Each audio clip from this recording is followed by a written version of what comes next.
गोटे दिनर कथा। गोटे छोटिया गाँ रे एक मूलिया रहुथिला। से प्रतिदिन माटी खोली करी बाहर करे आ ताको निज गध उपरे आनी करी बिक्री करी दिए। तो गोटे थर से मूलिया जेबे माटी खोलुथिला तो ताको माटी खोलु खोलु ताको से माटीरू गोटे मूल्यवान हीरा मिलिला। किंतु से मूलिया को जଣା नथिला कि से बहुत ही मूल्यवान हीरा अटे। तो से हीरा को निज गधर बेकरे बांधी देला। गोटे दिन जेतेबेले से निज गाँ दे गध को नहीं करी जाउथिला तो जने सेठजी थिले सेही गाँर जे सेही गाँ रे गोटे छोटिया किरानी रो दुकान चलाउथिले। तो से जेतेबेले सेही गधर बेकरे से हीरा को देखिले तो से मूलिया को पचारिले कि ए तुम गधर बेकरे कौन अछि, बहुत चमकुछि तो। मूलियाटी कहिला यह चमकुथिबा पत्थर अटे, मते माटी खोलिबा समय रे मिलिथिला। एबे सेठजी को से चमकुथिबा पत्थर भारी पसंद आसी गला। आ सेठजी से मूलिया ठारू से चमकुथिबा पत्थर को 50 टंका रे किनि नियंती। आउ से चमकुथिबा पत्थर को निज दुकान रे निकिति रे लगेई दियंती। एबे जी भी सेठजी को दुकान को आसे से चमकुथिबा पत्थर को देखि करी तार बहुत प्रशंसा करिबा को लागे। तो गोटे थर जने जहरी सेठजी को दुकान को आसे। जहरी माने जो माने हीरा पर रखंती।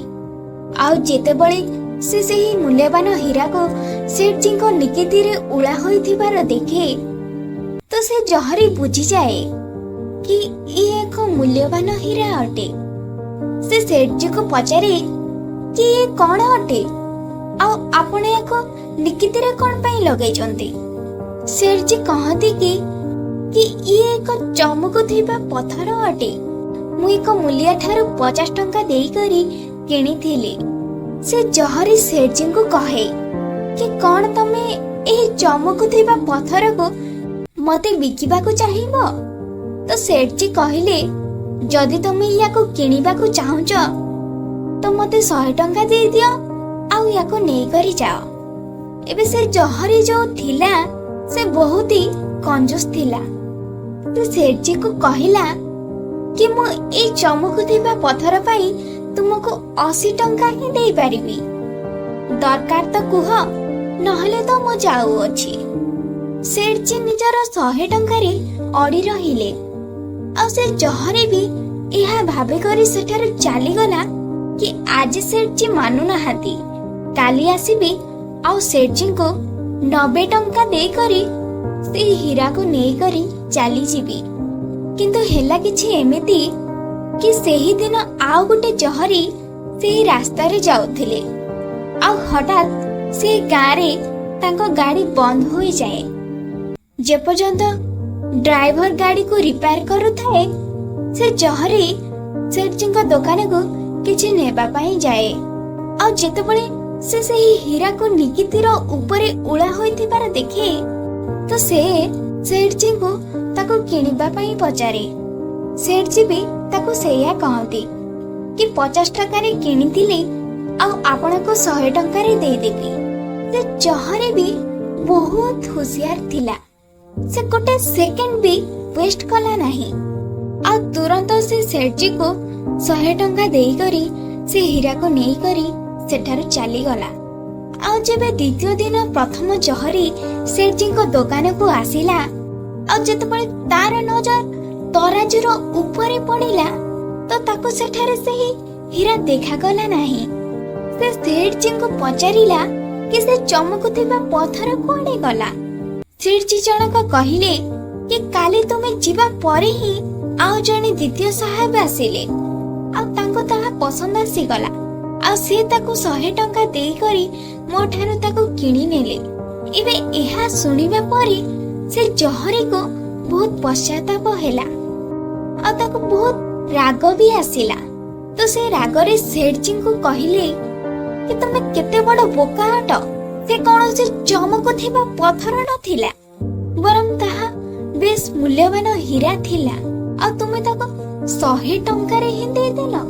ଏବେ ଏହା ଶୁଣିବା ପରେ ସେଠଜୀ ଜଣକ ଜହରିକୁ କହିଲେ କି ସାହେବ ଏମିତି କଥା କି, ମତେ ତ ଜଣା ନଥିଲା କି ସେ ବେଶ ମୂଲ୍ୟବାନ ହୀରା ଅଟେ, କିନ୍ତୁ ଆପଣଙ୍କୁ ଏହା ଜଣାଥିବା ସତ୍ତ୍ୱେ ବି ଆପଣ କାଲି ମୋ ଠାରୁ 20 ଟଙ୍କା ପାଇଁ ବି ବାର୍ଗେନିଂ କରୁଥିଲେ। ତ ମୋ ଠାରୁ ବଡ ବୋକା ତ ଆପଣ ଅଟନ୍ତି, ଯିଏ 20 ଟଙ୍କା ପାଇଁ ଗୋଟେ ମୂଲ୍ୟବାନ ହୀରା ହରେଇ ଦେଲେ। ସାଙ୍ଗମାନେ, ଏ କାହାଣୀରୁ ଆମକୁ 3ଟି ବହୁତ ବଡ ଶିକ୍ଷା ମିଳେ। ପ୍ରଥମେ ଏଇଆ କି କଞ୍ଜୁସି ବି ସେହିଠାରେ କରନ୍ତୁ ଯେଉଁଠାରେ ତାର ଆବଶ୍ୟକତା ଅଛି, ଆଉ ଯଦି ସବୁ ଜାଗାରେ କଞ୍ଜୁସି କରିବେ ତ ଭଲ ଜିନିଷ ବି ନିଜ ହାତରୁ ହରାଇ ଦେବେ। ଆଉ ଦ୍ୱିତୀୟ ଶିକ୍ଷା ଏଇ କାହାଣୀରୁ ଆମକୁ ଏଇଆ ମିଳେ କି ହାତକୁ ଆସିଥିବା ମୌକା ଅପରଚୁନିଟି ଆମକୁ କେବେ ବି ହରେଇବା ଉଚିତ ନୁହଁ। ପ୍ରାୟତଃ ଆମେ ଆମ ନିଜକୁ ବ୍ରିଲିଆଣ୍ଟ ଭାବିକରି କେତେ ସାରା ମୌକାକୁ ହାତରୁ ହରେଇ ଦଉ। ଆଉ ତୃତୀୟ ଶିକ୍ଷା ଆମକୁ ଏଇ କାହାଣୀରୁ ଏଇଆ ମିଳେ କି କେବେ ବି କାମକୁ କାଲି ଉପରେ ଟାଳନ୍ତୁ ନାହିଁ। ସାଙ୍ଗମାନେ, ଠିକ ସମୟ କେବେ ଆସେ ନାହିଁ, ଯାହା ଅଛି ତାହା ହିଁ ଠିକ ସମୟ ଅଟେ। ତ ଯଦି ଆପଣ ଏ କାହାଣୀକୁ ଆହୁରି ବି ଲୋକଙ୍କ ପାଖକୁ ପଠେଇବାକୁ ଚାହାନ୍ତି ତେବେ ଏ ଭିଡିଓକୁ ଲାଇକ୍ କରନ୍ତୁ, ଯାହାଦ୍ୱାରା ୟୁଟ୍ୟୁବ ଏ କାହାଣୀକୁ ଆହୁରି ବି ଲୋକଙ୍କ ପାଖକୁ ପଠାଉ। ଆଉ ଯଦି ଆମ କାହାଣୀ ଭଲ ଲାଗିଛି ଆଉ କିଛି ଶିଖିବାକୁ ମିଳିଛି ତେବେ ଆମ ଚ୍ୟାନେଲକୁ ସବସ୍କ୍ରାଇବ ନିଶ୍ଚୟ କରନ୍ତୁ। ତ ମୁଁ ମିଶୁଛି ଆପଣଙ୍କ ସହ ନେକ୍ସଟ କାହାଣୀରେ। ସେ ପର୍ଯ୍ୟନ୍ତ ଅପେକ୍ଷା କରନ୍ତୁ ଆଉ ଖୁସିରେ ରୁହନ୍ତୁ ଆଉ ଜୀବନରେ ଆଗକୁ ବଢନ୍ତୁ। Wish you all the best.